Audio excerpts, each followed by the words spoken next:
भैया जिंदाबाद जिंदाबाद जिंदाबाद, संजय भैया जिंदाबाद जिंदाबाद जिंदाबाद। ग्राम सभावा के समस्त सम्मानित जनता से हाथ जोड़ के अपील बाटे की संजय भैया के आपन मत दे के अमूल्य मत दे के भारी मतों से विजयी बनाए। गाँव के लइका लइका बूढ़े सयान हो, संजय भैया जिंदाबाद जिंदाबाद जिंदाबाद। पहला भैया फिर से बनी है प्रधान हो, संजय भैया फिर से बनी है प्रधान हो। गाँव संभावा के हैयान बान हो, गाँव संभावा के हैयान बान हो। संजय भैया फिर से बनी है प्रधान हो, कहता सभे भैया बनी है प्रधान हो।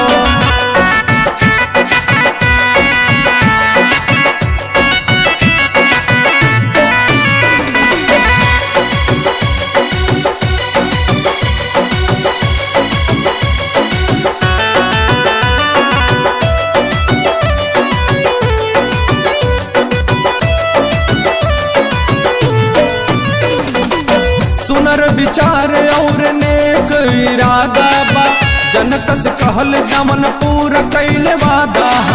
दुखिया गरीब के मसीहा बन के आइल हा, मान सम्मान सबके हक के दिलाइल हा। अरे जिया हो जिया संजय भैया कहा जोड़ कौन नहीं के बा। सुनर विचार और नेक इरादा बा, जनकस कहल जमन पूरा कैले वादा। दुखिया गरीब के मसीहा बन के आइल हा, मान सम्मान सबके हक के दिलाइल हा। चेहरा पे खिलल सबके बाटे मुस्कान हो, चेहरा पे खिलल सबके बाटे मुस्कान हो। संजय भैया फिर से बनी है प्रधान हो, कहता सभे भैया बनी है प्रधान हो। गाँव संभावा के हैयान बान हो, संजय भैया फिर से बनी है प्रधान हो। भैया फिर से अब की बनी है प्रधान हो। संजय भैया जिंदाबाद जिंदाबाद जिंदाबाद, संजय भैया जिंदाबाद जिंदाबाद जिंदाबाद। Music by Abhishek Gupta. ग्राम सभावा के समस्त सम्मानित जनता से हाथ जोड़ के अपील बाटे की संजय भैया के आपन अमूल्य मत दे कर भारी मतों से विजयी बनाए। नल का खड़िंज दिहल कॉलोनी मकान के, बूढ़ बुढ़ापा के दिहल पेंशन के। बटे खुशहाल सभे मिलल सबके साथ बा, विजयी बनाई जनता पूरा विश्वास बा।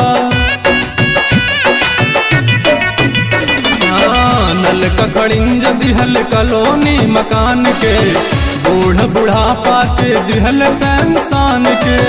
बटे खुशहाल सभे मिलल सबके साथ बा, विजयी बनाई जनता पूरा विश्वास बा।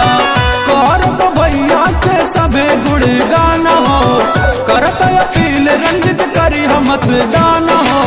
संजय भैया फिर से बनी है प्रधान हो, कहता सभे भैया बनी है प्रधान हो। गाँव संभावा के हैयान बान हो, संजय भैया फिर से बनी है प्रधान हो। भैया फिर से अब की बनी है प्रधान हो।